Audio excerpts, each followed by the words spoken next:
영어로 secular church라는 말이 있습니다. 그러니까 secularized church, 그러니까 한국말로 세속화된 교회라고 합니다. 이 단어를 들어보셨는지 모르겠습니다. 세속화된 교회 어떤 뜻일까요? 세속화된 성도, 이 말이 무슨 뜻일까요? 교회가, 성도가, 우리의 신앙이 세상에 물들었다, 이런 뜻이 되겠죠. 좀 더 엄밀하게 이야기를 해보면 세상의 문화, 세상의 어떤 그 세계관, 가치관들이 교회와 우리의 신앙에 들어와 하나님이 아니라 그게 신앙의 기준으로 자리 잡았다, 이렇게 말할 수가 있겠습니다. 그러면은 이렇게 세속화된 교회의 특징은 어떤 특징이 있을까요? 그러니까 하나님 중심, 말씀 중심이 아니라 좀 세속화에 물든 교회는 어떤 모습의 교회가 되겠습니까? 뉴욕에 레저렉션 교회라는 교회가 있는데 담임 목사님 요셉 마테라는 목사님이 오랫동안 목회를 하면서 성도를 바라보면서 이렇게 좀 secularized 된 우리 성도님들이 있는데 보니까 특징이 이렇더라 하고 10가지 칼럼을 쓰신 게 있는데 그 중에 5가지만 제가 여러분에게 읽어드리겠습니다. 그러니까 세속화된 성도가 어떤 특징이 있느냐 하는 것이죠. 첫 번째는 중요한 결정을 할 때 하나님의 뜻이 무엇인지 먼저 생각하지 않는다고 합니다. 세속화된 성도는. 또 두 번째는 하나님보다는 사람들이 나를 어떻게 볼까, 이 시선에 늘 사로잡혀 있다고 합니다. 세 번째는 교회에 참여하는 주 목적이 예배를 통해서 아버지 하나님께 영광 돌리는 것이 아니라 인간관계를 넓히기 위해서 교회에 온다고 합니다. 네 번째는 하나님을 추구하는 삶을 살지 않는 특징이 있다고 합니다. 인생의 목적이 세상에서 나름 성공하는 게 항상 목적이라고 합니다. 다섯 번째는 돈에 대해서 청지기 정신을 가지고 있지 않다고 합니다. 그러니까 이 물질이 하나님께 속한 것이고 내가 그 관리자로, 스튜어십으로 잘 관리하는 것이 아니라 내가 이 물질의 주인이다. 그래서 살아갈 때 성령보다는 돈에 더 이끌려가는 삶을 사는 사람이 세큘러 신앙을 가지고 있는 사람의 특징입니다라고 이야기합니다. 좀 빨리 말했지만 여러분은 어떻습니까? 우리 교회는 어떨까요? 우리 교회는 정말 말씀 중심, 하나님 중심, 정말 피오하고 하나님이 원하시는 대로의 신앙을 살아갑니까? 아니면 이 특징 중에 몇 가지가 있어서 여전히 마음은 다른 데 있는 그런 우리의 신앙의 모습이 아닙니까? 우리의 시간을 가만히 보면 하루 24시간을 계산해 보니까 일주일에 168시간입니다. 그럼 우리가 이렇게 우리 예배는 참 짧으니까 어떻게 해서 1시간 예배 드리고 1시간 나눔을 가지는 게 168시간 중에 그게 전부 다입니다. 물론 나름대로 각자 영역에서 하나님을 닮아가려고 애를 쓰지만 그 2시간으로 168시간 이렇게 세상에 노출되어 있는 우리의 모습을 지켜나간다는 것은 쉬운 일이 아닙니다. 많은 시간을 TV 앞에 앉아있고 많은 시간을 인터넷 속에서 많은 정보를 얻고 문화를 접하다 보면 그만큼 우리의 생각과 가치들이 세상적으로 오염될 수 있다는 것을 우리가 생각해 볼 필요가 있습니다. 연탄공장에 가서 제가 일을 한 적이 있었는데요, 아무리 조심해도 어딘가인가 검정이 묻습니다. 우리가 세상에 살아가고 있기 때문에 세상에 많은 가치에 둘러싸여 있기 때문에 이렇게 사는 것이다, 인생은 이런 것이다, 이렇게 살아가야만 행복한 것이다라는 세상의 많은 가치를 우리가 들어가면서 하나님 말씀과 주님을 따라가지만은 우리 가운데 여전히 세상적인 가치, 그래서 세큘러되는 신앙을 가질 수 있다, 그런 위험이 있다는 것을 말해주고 있는 겁니다. 그래서 예수님께서 말씀하신 것처럼 뱀처럼 어떻게 하고요?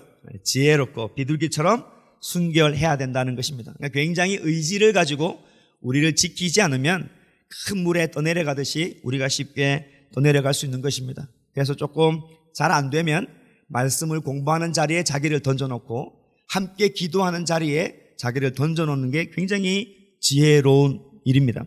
그래서 우리가 살아가는 모든 일에 168시간 잠자는 것 빼고 사람마다 다 다르겠지만은 살아가는 삶에서 영적인 분별력을 가지려고 우리가 애를 써야 합니다.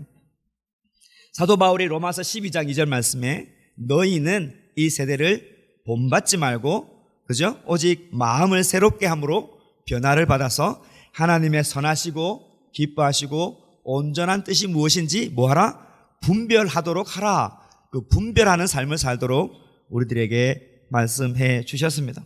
그래서 우리 성도 한 사람 한 사람이 이런 하나님의 뜻을 해내는 그 분별력의 어떤 지수, 분별력의 힘, 분별력의 어떤 능력들이 떨어지고 세상을 본받아 살아가는, 휩쓸려가는 그런 세큘러 레벨들이 점점 높아지면 우리가 함께 모여서 예배를 드리지만 우리의 공동체는 쉽게 세상에서 겪는 똑같은 갈등을 겪을 수 있다는 것을 우리가 염두에 두어야 합니다.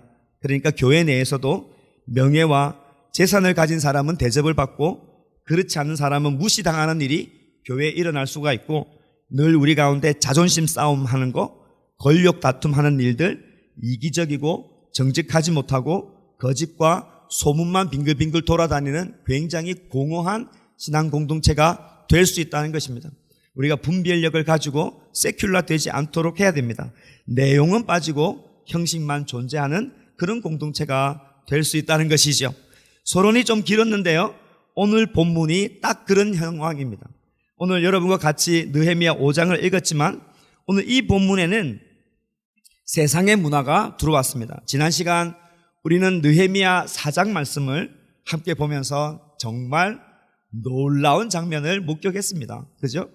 정말 이 대적들, 원수들이 심리적으로 공격하고 정말 물리적으로 공격하려고 애를 쓸 때 느헤미야를 중심으로 해서 이 신앙 공동체가 철저하게 기도하고 서로 연합하고 파수를 세워서 자기를 경계하고 어떠한 이런 위협이 다시 온다 할지라도 이런 위협을 당하지 않기 위해서 철저하게 방어하는 하나된 공동체의 모습을 우리가 보았습니다.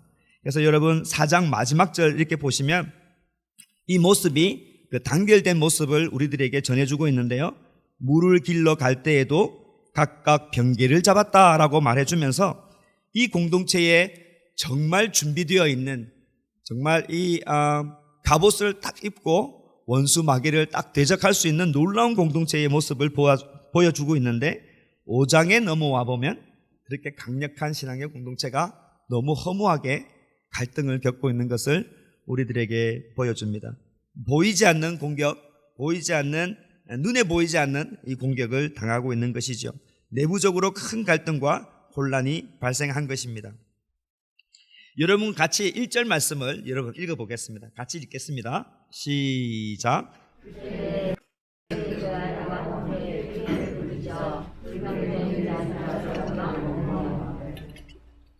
이 눈에 보이지 않는 공격이 무엇일까 생각을 해보면 앞서서 말씀드렸던 세큘러 칼처입니다. 세상의 문화, 이방의 문화가 이 공동체 안에 들어온 것입니다. 아주 천천히 그리고 슬그머니 은근히 이 공동체 안에 들어온 것입니다. 하나님 중심이 아니라 어느 순간에 세상 문화를 허용하는 공동체가 된 것입니다. 그래서 유럽의 많은 교회처럼 튼실하게 보였고 성벽이 재건되어 있지만 자칫 잘못하면 내부의 어떤 이런 갈등을 통해서 무너지는 요소비 이 위기가 오늘 본문에서 보여주는 것입니다. 자, 우리가 오늘은 이 문화가 어떤 것인가 한번 쫓아가면서 우리가 무엇을 조심해야 될까 한번 살펴보려고 합니다.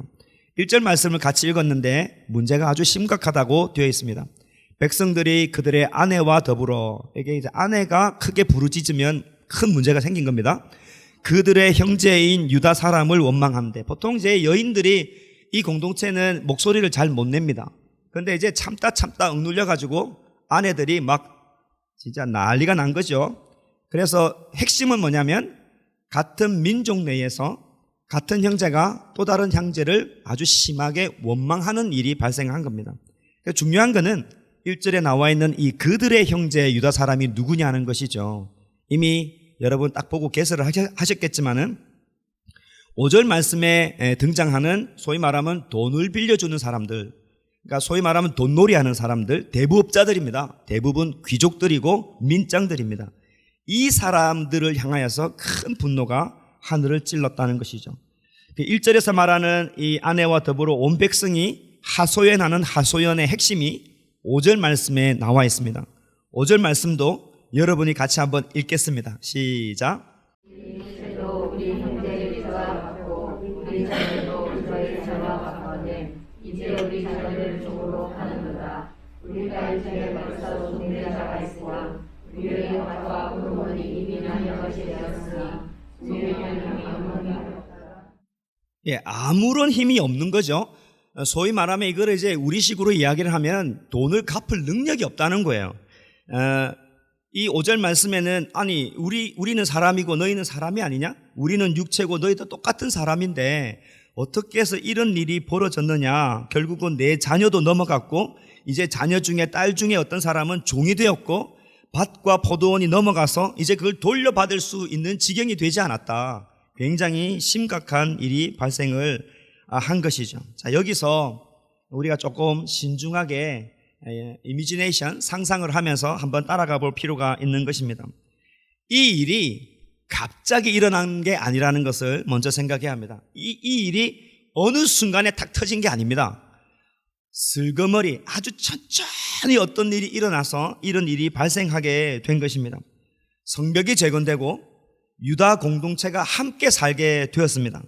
그러다 보니까 이 중에는 각양 살 길을 모색하는 사람들이 있었는데 몇몇 사람들이 은행처럼 돈놀이하는 대부업을 하는 이 좋은 비즈니스 모델을 찾게 된 것입니다. 대부분들은 귀족들이 이 일을 합니다. 왜냐하면 돈이 있으니까. 생각해보면 돈을 빌려주고 저당을 잡고 돈 빌려주고 이자 받고 손해볼 일이 없는 거죠. 돈을 못 돌려받으면 자녀도 잡아올 수도 있고 팔 수도 있고 저당물을 팔 수 있으니까 이같이 좋은 비즈니스가 어디 있습니까? 요즘 뭐 부자 이야기들 되게 많이 하잖아요. 부자가 되는 핵심의 지름길은 돈이 돈을 벌게 하는 게 부자가 되는 것이다. 그래서 그 노하우를 익히려고 이리저리 난리도 아닙니다. 이 좋은 시스템을 돈 있는 부자들이 왜 외면하겠습니까? 당연히 이방인들이 하는 이런 대부업들을 공동체 안에 가지고 와서 이 비즈니스를 한두 사람씩 시작하지 않았겠습니까? 그죠? 좋은 것이 있으면 항상 우리는 따라가려고 합니다. 저 지역에 도넛 장사가 잘 된다 그러면 귀신같이 가서 한두 업체를 하는 게 우리 사람의 본능입니다. 그죠? 그런데 처음에 이 사람들이 대부업을 할 때는 유다 형제를 대상으로 절대 하지 않습니다. 왜냐하면 하나님께서 철저하게 엄격하게 금하고 있기 때문에 그렇습니다. 그래서 이 돈을 가지고 돈을 벌려고 하는 이 장사를 시작을 할 때 처음에는 당연히 이방 사람들을 대상으로 했겠죠. 하나님께서 엄격하게 금함에도 불구하고 어느 순간에 돈이 되다 보니까 유다인들을 대상으로 이런 돈을 빌려주고 이자를 받는 일들이 일어난 것입니다. 이건 지금도 우리에게 적용된다고 생각되는 말씀인데 신명기 23장 19절 말씀에 이렇게 되어 있습니다. 잘 들어보십시오. 네가 형제에게 구워주거든 이자를 받지 말지니 곧 돈의 이자, 식물의 이자, 이자를 낼 만한 모든 것의 이자를 받지 말 것이니라 라고 되어 있습니다. 출애굽기에도 레위기에도 이 기가 막힌 말씀들이 곳곳에 포석되어져 있습니다. 자, 이 중에는 상당히 말씀을 듣다가 서서히 불편해진 사람들이 있을 수도 있어요. 왜냐하면 이자를 난 받고 있는데 이런 사람이 있을 수도 있어요. 시험 들지 마시고 핵심을 잘 보시기를 바랍니다. 하나님의 말씀을 잘 알고 있는 이 백성이 겁도 없이 함부로 하나님 보는 앞에서 대담하게 형제들에게 돈 빌려주고 이자 받는 놀이를 했겠습니까? 절대 그렇지 않았을 것입니다. 그러나 개중에 믿음이 약하고 시험이 든 사람이 이게 돈이 되다 보니까 이제 빈궁한 같은 민족의 형제 자매에게 돈을 빌려주고 말씀을 따르지 아니하고 이자를 받는 일들이 생겨지게 된 것이죠. 그런데 백성들의 입장에서 또 가만히 생각해 보면 그런 거예요. 이 하나님의 말씀이 돈을 빌리는 자 입장에서는 얼마나 좋은 말씀이에요. 그죠? 은행에 가서 무이자로 돈을 빌릴 수 있다. 얼마나 좋은 말씀이에요. 절대 이자를 받지 말라고 하니까 빌리는 사람 입장에서는 참 좋은 말씀이에요. 그런데 솔직히 우리 현상으로 좀 깨놓고 이야기를 해보면 어느 누가 이자를 받지 않고 오랫동안 언제 받을지도 모르는데 그 넉넉한 돈을 함부로 돈을 빌려줄 수가 있겠습니까? 하나님의 은혜가 가득할 때는 이 말씀을 실천하는 일이 일어날 수가 있는데 은혜가 사라지면 계산을 하게 되겠죠. 그러면 돈을 빌린 사람 입장에서도 내가 지금 너무 궁하고 너무 힘든데 이 돈을 빌려야 되는데 아무도 돈을 빌려주지 않는데 누군가 나타나서 저리로 돈을 빌려주는 일이 생기면 이 좋은 제도를 왜 택하지 않겠습니까? 하나님께서 절대 하지 말라고 했는데 살아나야 된다는 명목, 어쩔 수 없다는 명목, 그래도 이건 어쩔 수 없지 않냐는 합리적인 마음으로 하나님이 금지하는 이 이방의 제도들을 점점 신앙의 공동체 안에 잘 모시게 되는 일들이 발생하게 된 것입니다. 세큘러라이즈가 된다는 것은 그렇게 시작이 됩니다. 눈에 보이는 원수로 우리에게 오는 것이 아니고 어쩔 수 없는 이유로 남들이 다 하니까 그렇게 세상의 가치로 우리로 하여금 행동하게 만드는 것이죠. 그렇게 한 해, 두 해, 4년, 5년, 6년 가다가 돈을 빌리고 추수하면 갚고 돈을 빌렸다가 추수하면 갚고 계산대로 잘 되다가 문제가 딱 발생했습니다. 어떤 문제가 발생했냐면 흉년이 발생한 겁니다. 그런데 이때의 역사를 보면 흉년이 아주 심했습니다. 너무 힘들어지니까 계속 돈을 갚지 못하고 돈을 더 빌려야 되는 상황이 오다 보니까 오늘 같은 일이 벌어진 거예요. 더 심각한 문제는 이때 페르시아가 나라를 확장하는 가운데 세금까지 올리니까 이 백성들은 이 감당할 수 없는 돈들이 생기게 되었고, 그래서 이것을 자꾸 빌려서 이자를 갚지 못하는 일이 발생을 해서 종까지 넘기게 되는 상황이 발생을 한 겁니다. 자, 이 상황에 대해서도 잘 따라오십시오. 하나님께서 말씀하는 게 있습니다. 내가 누구한테 돈을 빌렸는데 내가 그 이자를 당연히 주면 안 되니까 갚아야 되겠죠.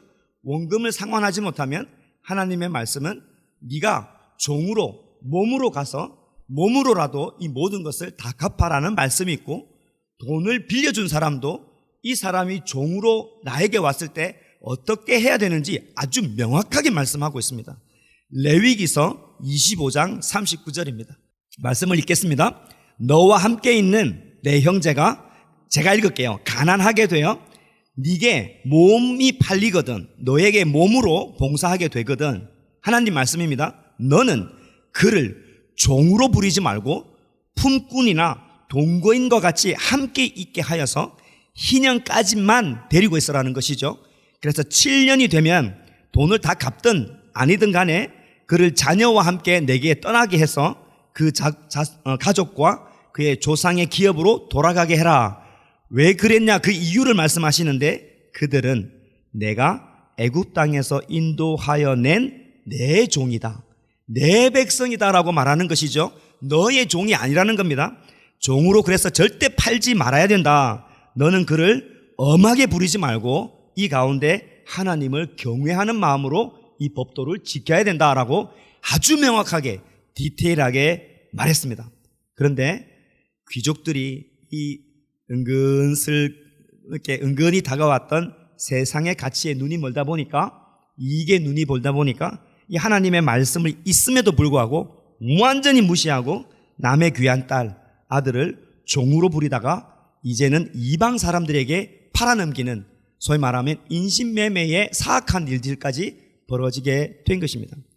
이런 세상 문화가 와서 교회가 붕괴되는, 신앙 공동체가 붕괴되지는 것은 한 번에 이루어지는 것이 아니라 이 아주 별것 아닌 것들, 아주 얕보는 세상의 문화가 교회 안에, 신앙 공동체 안에 찾아왔을 때 이런 일이 일어난다는 것입니다. 천천히 시작된 세상의 문화의 수용은 결과적으로 공동체 내에 사악한 일들이 벌어지도록 합니다. 그래서 지금 아내들이 나서는 겁니다. 왜냐하면 법대로 하면 이렇게 돈을 갚지 못해서 내 자녀와 딸이 가면 반드시 희년까지 참으면 돌아오게 돼 있는데, 이방인들한테 다 팔아넘기니까 아내들이 자식을 잃는 슬픔, 모든 것을 다 돌려보지 못하는 완전히 힘이 없는 상황에서 아내가 참다 못해서 백성들과 더불어 크게 원망하는 것을 말씀하고 있습니다. 이 소리가 누구의 귀에 들렸겠습니까? 6절 말씀에 느헤미야의 귀에 들리게 됩니다. 느헤미야 6절 말씀 같이 한번 읽어보겠습니다. 시작.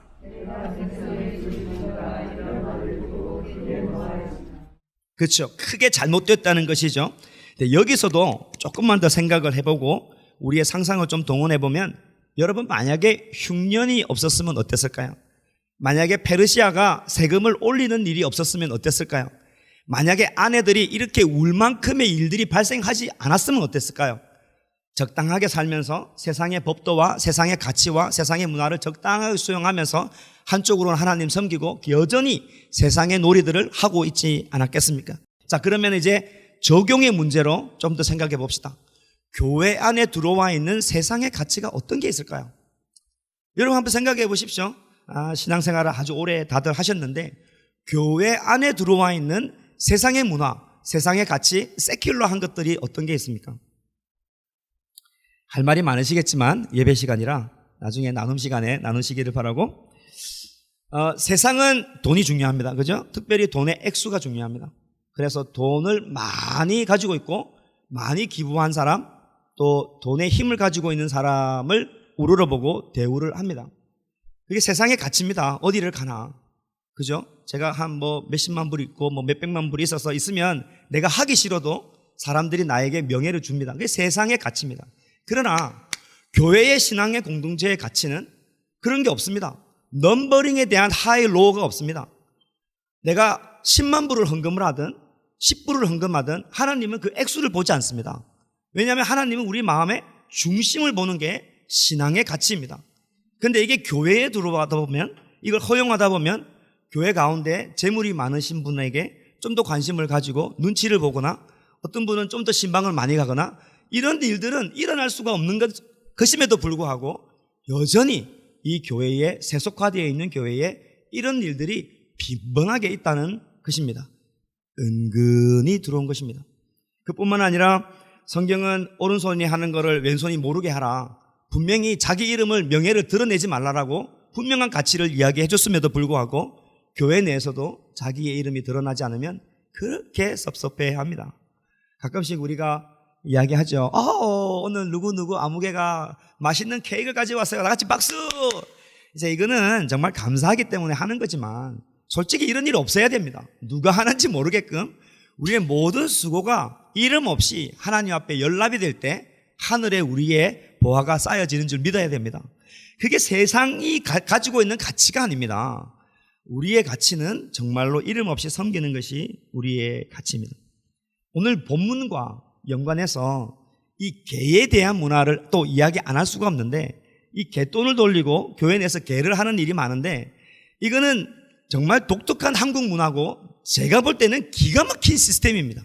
이 아메리칸 우리 친구들이 빨리 배워야 되는 놀라운 기술입니다. 나라가 참 힘들 때 은행의 이자보다 작아서 또 돈이 좀 융통하실 분들은 이게 돈을 좀 주고 은행보다 많은 이자를 받으니까 좋고, 당장 돈을 써야 되는 사람은 그 급하게 급전을 할 수 있으니까 얼마나 좋은 일입니까? 그러나 명백하게 성경 말씀에 입각해서 하나님이 신앙 공동체에서는 허락하지 않는 일입니다. 형제와 더불어서 돈놀이하고 이자 받는 것은 하나님께서 엄히 금하는 일입니다. 행여나 우리 가운데 그런 일에 연루되신 분은 빨리 정리하시기를 바랍니다. 교회 내에 할 일은 아니라는 것이죠. 목사가 아무리 이야기해도 대부분 성도님들은 이렇게 말씀합니다. 어떤 말씀을 하냐면 이렇게 하지 않으면 살 수가 없다. 그건 우리의 말입니다. 이방 성도들, 이때 이 당시의 백성들이 하는 말과 뭐가 다를 게 있겠습니까? 여러분, 하나님의 말씀은 언제나 진리입니다. 하나님의 말씀대로, 하나님의 가치대로, 성경의 말씀대로 우리가 살아가면 하나님께서 채워주는 역사가 있습니다. 그렇지 아니하고 잠깐 불편한 것으로, 잠깐 이익에 눈이 멀어서 세상의 가치를 안고 살아가면 반드시 신앙도 훼손당하고 공동체도 위기에 처하게 된다는 것을 명심하십시오. 이런 예들은 수도 없이 많습니다. 교회 내에 세상의 가치가 들어와서 세상과 똑같이 일어나는 일들을 가만히 생각해 보십시오. 정말 분별력 있게 살아야 합니다. 자, 그러면 우리가 어떻게 하는 게 좋을까요? 다행히 여기에 답이 있습니다. 느헤미야가 이 세상의 문화가 이렇게 공동체 안에 들어왔을 때 이것을 기가 막히게 대처함으로써 온 성도가 회개하고 하나님 앞에 아멘하며 화답하는 일들이 일어났습니다. 느헤미야가 이 이야기를 들었을 때 분노했습니다. 그리고 7절 말씀에 보면 참 중요한 말씀이 있습니다. 깊이 생각하고, 이 단어에 줄을 그시길 바라요. 참 중요한 말씀입니다. 깊이 생각하고, 이 원문을 좀 보면 더 멋진 말인데 한국 표현이 조금 아쉽습니다. 원문을 보면 이렇게 됩니다. 내 마음이 나를 이렇게 커버링해서 내 마음이 나를 이렇게 덮어서 나를 다스릴 수 있도록 했다. 이 표현입니다. 그러니까 자기 자신을 하나님 앞에 이렇게 하나님께서 나를 통치하시도록 내어놓은 것이죠. 성령님께서 우리를 다시 다스리도록 우리가 우리의 자리를 다 내려놓는 것입니다. 이 갈등을 할 때 이런 일이 중요합니다. 또 서로 분노가 있을 때는 바로 판단하지 말고 깊이 생각하는 일이 참 중요하다. 느헤미야를 통해서 봅니다. 이 시간에 느헤미야가 무엇을 했을까요? 깊이 생각하고 이 시간 동안에 느헤미야가 어떤 일을 했을까요? 당연히 기도했겠죠. 당연히 말씀을 받겠죠. 이 일이 하나님의 말씀 앞에서 어떻게 잘못되었을까 생각을 했겠죠. 그리고 리더십을 발휘해서 참 지혜로운 일을 합니다. 모든 백성 앞에 귀족들과 민장들을 바로 꾸짖지 않고 먼저 이 사람들을 데리고 옵니다. 그리고 꾸짖었다라고 되어 있습니다. 근데 이 성경 원문에 보면 막 호통치고 일방적으로 꾸짖었던 게 아니라 이게 논쟁했다는 뜻입니다. 그러니까 민장들과 이 귀족들을 데리고 너 진짜 잘못했다 그러면서 서로 논쟁하면서 하나님의 말씀을 하나하나 이야기를 하면서 왜 잘못되었는지 이렇게 설명을 했을 것이라고 충분히 생각이 됩니다. 그러니까 8절에 가보면 이 사람들이 많은 이익을 그냥 내려놓아야 되는 순간임에도 불구하고 아무 말을 하지 못하는 상황이 발생했습니다. 하나님의 말씀이 하나님의 말씀으로 권위를 찾아가는 모습입니다. 그러면서 중요한 9절 말씀을 하시는 거죠. 9절 말씀을 다 같이 한번 읽어보겠습니다. 시작.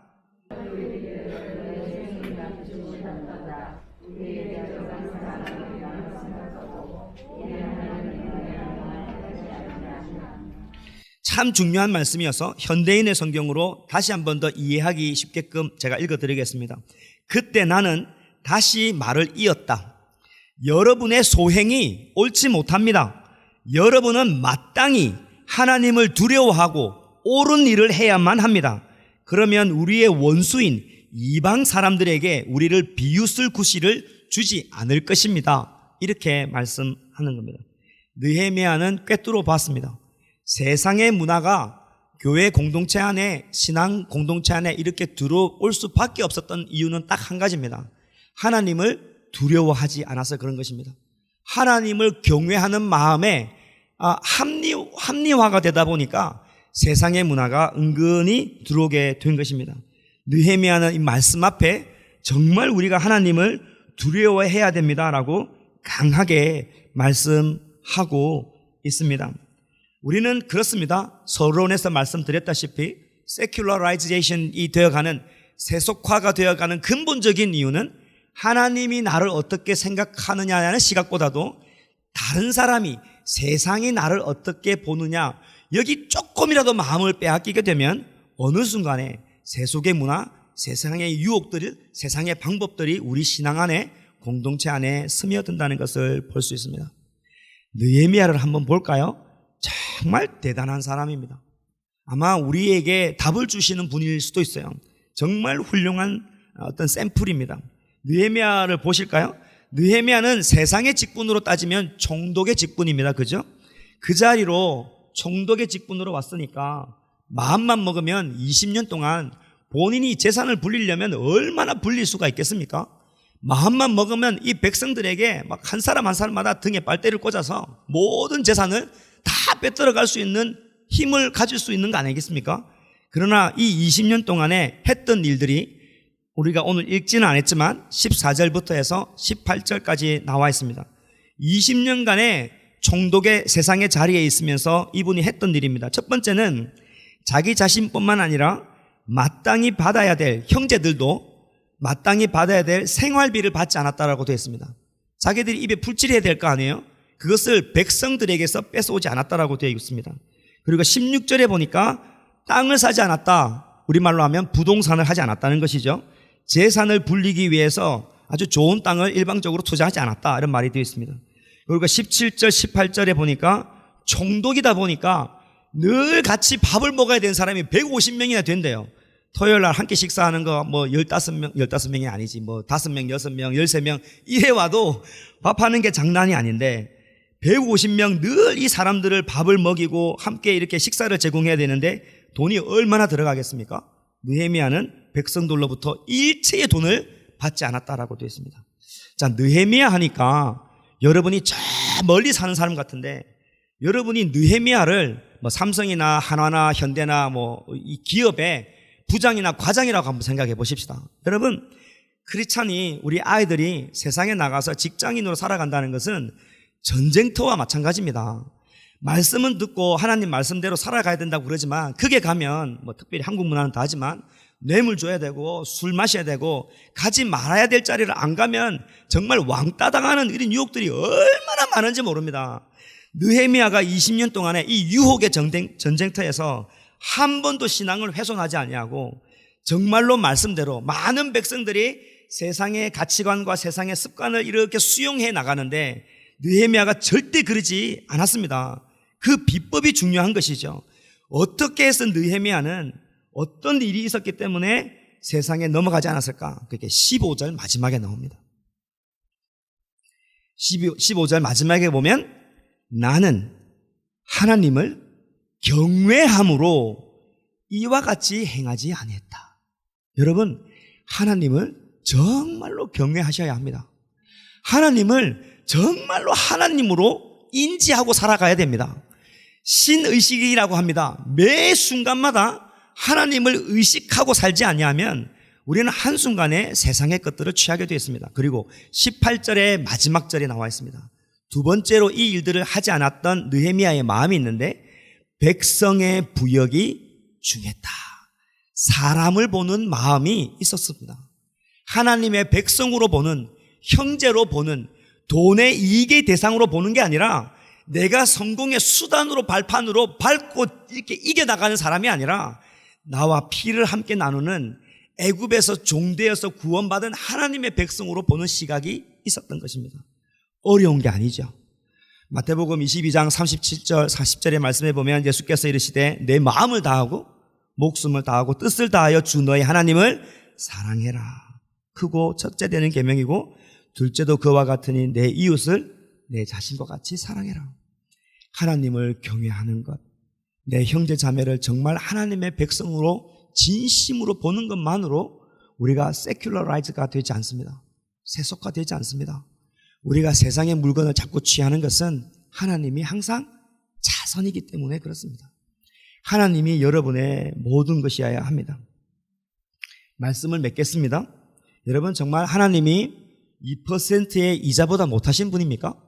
뭐 그렇다 칩시다. 넉넉하게 내가 5%의 이자로 형제에게 돈을 빌려줬다 칩시다. 여러분이 얻을 수 있는 것은 5%밖에 되지 않습니다. 리스크가 있죠. 때로는 받지 못하는 수도 있습니다. 하루 종일 마음에 그게 뺏기지 않을까요? 그냥 말씀대로 형제에게, 어려운 형제에게, 어려운 자매에게 소위 말하면 이자 없이 그냥 도와줬다고 칩시다. 세상의 논리로 치면 0%입니다. 알고 보면 돈이 떼일 수도 있으니까 다 못 받으면 마이너스 10%, 20%일 수 있습니다. 그러나 우리가 잊지 말아야 될 것은 하나님께서 다 채워주십니다. 그걸 믿어야 됩니다. 우리 말씀을 보면 신명기서 15장 10절 말씀에 이렇게 되어 있습니다. 너는 반드시 가난한 사람, 어려운 사람에게 줄 것이요 줄 때는 아끼는 마음을 품지 말 것이니라. 이로 말미암아 내 하나님 여호와께서 내가 하는 모든 일과 내 손이 닿는 모든 일에 내게 복을 주시리라. 하나님이 채워주십니다.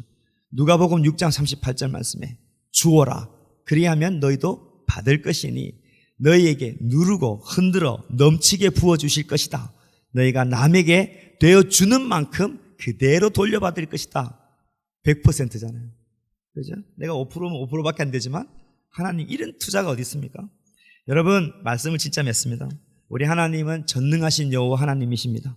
천지를 창조하시고 이 세상의 모든 것을 소유하시고 하나님께서 예수 그리스도 통해서 씻을 수 없는 우리 죄를 씻겨주시고 우리의 아버지가 되어 주셨습니다.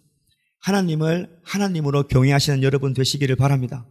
우리와 함께 신앙하는 우리 믿음의 형제 자매가 같은 하나님의 형제 자매이심을 알고 어려울 때 함께 사랑하고 도와주어서 살아계신 하나님께서 날마다 공급해 주시는 것을 경험하는 여러분, 우리 세계의 제자교회가 되기를 주의 이름으로 축복합니다. 이 시간에 같이 한번 기도합시다.